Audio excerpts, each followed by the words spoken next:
Do we have any issues with, this is the white line here. Can I have that, this thing here? Okay. So we talked today about white line disease, right? So the white line runs right in here. On a normal horse, you don't really see a big definitive separation. If we cleaned it out, we'll see a little bit of a line. When we have disease, this will be all soft and crumbly, and as I pick away at it, it'll just be kind of that, like, you know, gross cottage cheesy kind of stuff. It smells really bad, okay? Thrush lives right in here, in the sulci of the frog, sometimes right in between the grooves of the frog right here too, okay? And then, like we said, we can have canker, which is all over the place. The other thing we didn't really talk about too much in class today, even though it's pretty common, is just abscesses, okay? And abscesses are just like any other abscess anywhere. It's just a pocket of pus inside the foot. It can be either bacterial or non-bacterial.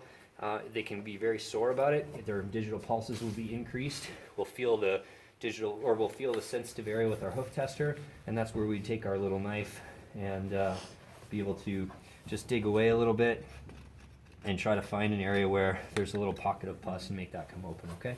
Usually when we get that open, they're instantaneously more comfortable, and usually within a day or two they're back to normal, okay?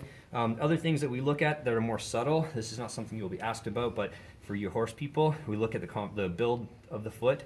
So ideally we want our frog at the widest area to be about third to half the width of the entire length of the foot.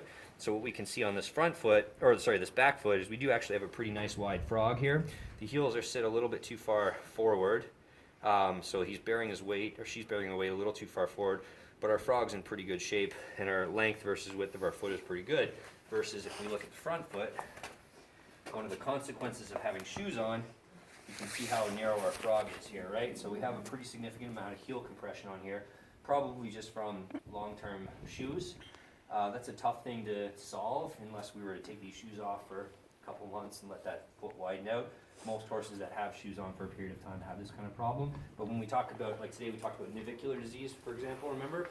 One of the predisposing factors for navicular disease is conformation problems. So that narrow